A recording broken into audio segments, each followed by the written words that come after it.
One Piece 617. Pretty good episode overall, although I did have a few complaints about it.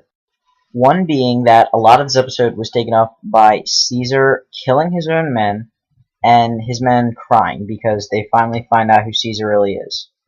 I mean, they pretty much just took up a lot of the episode with his men dying, and I mean, I really didn't need to see his men dying for 5 minutes through a 21-minute episode.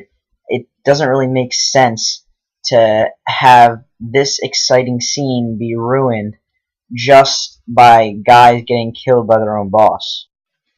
Also, his men finally find out who he really is, and it just shows them crying for a while, just going around the room, seeing all their faces with tears. I mean, they tried to kind of make an emotional impact on you, but for me, I really didn't care deeply about these guys since they're pretty much jerks anyway, and that kind of pissed me off because I waited a week to see an episode, and 9-10 minutes of it was taken up by his men dying and people just crying and griping about how this is so sad, like he's our master and he betrayed us. I really didn't get that. Also, they didn't stick to the manga when Law sliced up Vergo.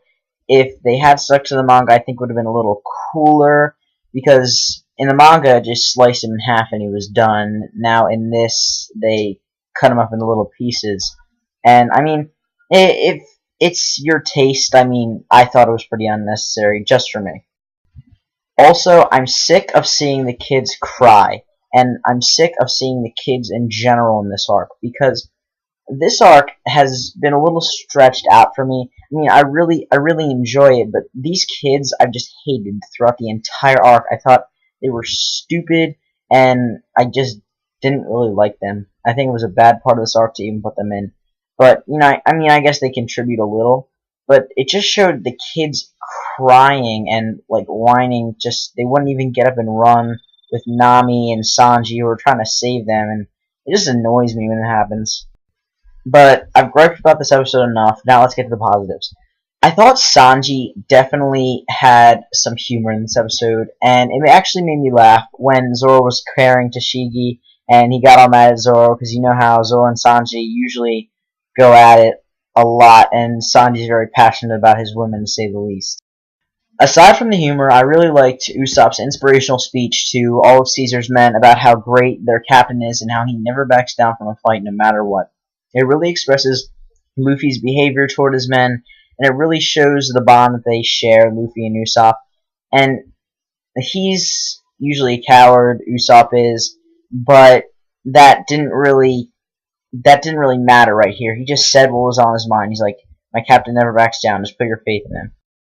Also, Luffy didn't really have to say much in this episode. He just spoke with his actions. And I really enjoyed when Luffy just blasted Caesar out of the water, because I hate Caesar. I think he's not a very good character, but also he's just annoying, and that laugh pisses me off. So when Luffy just didn't have to say anything, he just used Conqueror's Haki and Ornament Haki to just blast him out of the room and make the wall fall into shambles by the force of his punch and the Grizzly Magnum. It was just so awesome. So yeah, I'd probably give this episode of One Piece an 8 out of 10, just because I hadn't seen One Piece in an entire week, and that's very unusual for me, because I was watching 5 to 10 episodes a day to catch up on the series for the past 2 months, and I really enjoyed just getting back to it. Oh, and the animation was pretty good in this episode, just to let you know. And I'm sorry I forgot to mention this in my I'm Back video, but I wanted to say that I was going to be starting my channel up again after this episode came out and when I reviewed it. See, I didn't review the manga at all last week. I didn't review any kind of episode. Even though there wasn't a Naruto episode on, I still wouldn't have reviewed it. I'd been planning to start fresh from this episode on. Anyway, if you enjoyed this video, give it a thumbs up, comment, subscribe via text message, follow me on Twitter, and like me on Facebook. This has been Story and the Truth, guys, and have a nice day.